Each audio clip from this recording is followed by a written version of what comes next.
ఉభయ గోదావరి జిల్లా lorry owners అసోసియేషన్కు అండగా ఉండి దోపిడీని అడ్డుకుంటామని రాష్ట్ర టీడీపీ ఉపాధ్యక్షులు బండారు సత్యానందరావు అన్నారు. ఆదివారం గోపాలపురం ఇసుక ర్యాంపులోనికి టీడీపీ నాయకులతో కలిసి వెళ్లి లారీ ఓనర్స్కు మద్దతు తెలిపారు. ఈ సందర్భంగా బండారు మీడియాతో మాట్లాడుతూ ఏ విధమైన అనుమతులు లేకుండా అక్రమంగా ఇసుక తవ్వడమే పెద్ద నేరమని, అదే కాకుండా అదనంగా ఈ బాట ఛార్జీల పేరుతో వసూళ్ల కోసం పథకాన్ని తయారు చేసిన ఇసుకాసురులు ఆగడాలు సాగనివ్వమని, దానికోసం తెలుగుదేశం పార్టీ లారీ ఓనర్స్కు అండగా ఉంటుందని సత్యానందరావు అన్నారు. దాన్ని ఖండిస్తున్నాం, దాన్ని వ్యతిరేకిస్తున్నాం. దానికి మనం చేతబడి మీ పోరాటం చేయండి, మేము మీకు అండగా ఉంటాం. తర్వాత దీని ఈ రోజున గోపాలపురం గ్రామంలో ఇక్కడున్న శాండ్ ర్యాంపులో ఉభయ గోదావరి జిల్లాకు సంబంధించిన లారీ అసోసియేషన్ ఆధ్వర్యంలో అనాధికారంగా అక్రమంగా ఈ ఇసుక ర్యాంపులో బాటా ఛార్జీల పేరుతో ట్రాక్టర్కి 500 రూపాయలు, 6 టైర్లు లారీకి 1000 రూపాయలు, 10 టైర్ల లారీకి 1500 రూపాయలు, 12 టైర్ల లారీకి 2000 రూపాయలు చొప్పున అక్రమ వసూళ్లు చేస్తున్న దాన్ని తీవ్రంగా ఖండిస్తూ ఉన్నాం. ఇప్పటికే రాష్ట్రంలో ఇసుక ర్యాంపులకి ఏ విధమైన అనుమతులు లేవు. దుర్మార్గంగా ఇసుక ర్యాంపులు నిర్వహిస్తూ ఉన్నారు, ఏ విధమైన ఈసీ క్లియరెన్సులు లేకుండా. అది సరిపోదన్నట్టుగా దోపిడీ ఇంకా చేయాలనే ఆలోచనతో, అందిన కాడికి దోచుకోవాలనే ఉద్దేశంతో, దీపం ఉండగానే ఇల్లు చక్క పెట్టుకోవాలన్న ఆలోచనతో ఈనాడు అదనపు బాట ఛార్జీల పేరుతో ఏ విధమైన రసీదులు కూడా ఇవ్వకుండా అక్రమ వసూళ్లకి పాల్పడటాన్ని తీవ్రంగా ఖండిస్తూ, వ్యతిరేకిస్తూ ఈ నిలుపుదల చేయాలని డిమాండ్ చేస్తా ఉన్నాను. అసోసియేషన్స్ అందరూ అనేక రకాల పన్నులతో బాధపడతా ఉన్నారు. ప్రజలపై భారం పడకూడదని ఈ లారీ యజమానుల సంఘం కూడా ఈ విధంగా ముందుకు రావడం అభినందనీయం. ఉభయ గోదావరి జిల్లాల్లో 9 ఇసుక ర్యాంపులు నడుస్తూ ఉన్నాయి. 9 ఇసుక ర్యాంపుల్లో కూడా ఈనాడు దగ్గర 1500 లారీల ఇసుక ఈ ర్యాంపుల నుంచి రోజు రవాణా అవుతూ ఉంటుంది. దగ్గర రోజుకి 2 కోట్ల రూపాయలు పైబడి పైన ఉంటుంది కదా, ఇంచుమించుగా కోట్లాది రూపాయలు రోజు వసూలు అవుతూ ఉన్నాయి. మరి ఈ ధనం ఎవరికి వెళ్తా ఉంది? ప్రభుత్వం ప్రతిభ కంపెనీకి అగ్రిమెంట్ అయింది అంటున్నారు.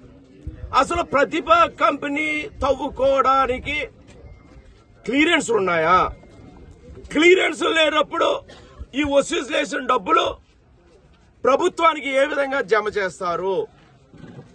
ప్రభుత్వానికి జమ చేయకుండా మరి తాడేపల్లి ప్యాలెస్కి వెళ్తుందా?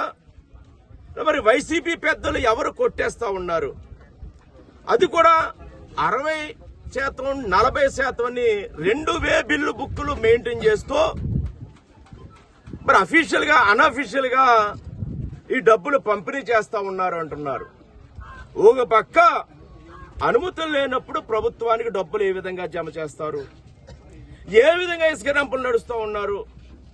అసలు ఇసుక ర్యాంపులో తవ్వకాలే అక్రమం అంటే బాటా ఛార్జీలు ఏ విధంగా మళ్ళా వసూలు చేద్దామని మీరు సిద్ధపడతా ఉన్నారు? అసలు ఇది ప్రభుత్వమా? అసలు ప్రభుత్వం అనేది ఉందా? ఏంటి దుర్మార్గం?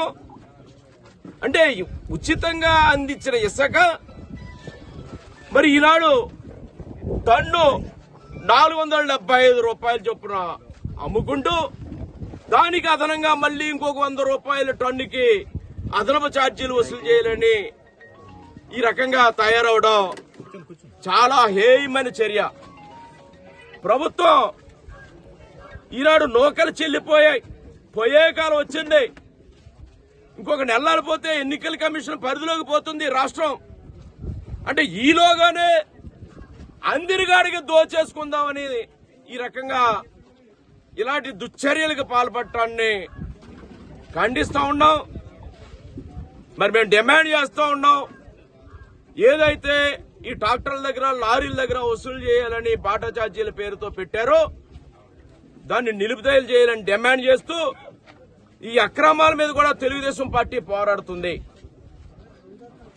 ఏ విధంగా ఈనాడు ఈ యొక్క ఇసుక ర్యాంపుల్లో మీరు తవ్విన ఇసుక డబ్బులు మరి ప్రభుత్వం జారుతున్నాయా, ఎవరి జేబుల్లోకి వెళ్తున్నాయి అనేది కూడా తేల్చాల్సిన అవసరం ఉంది.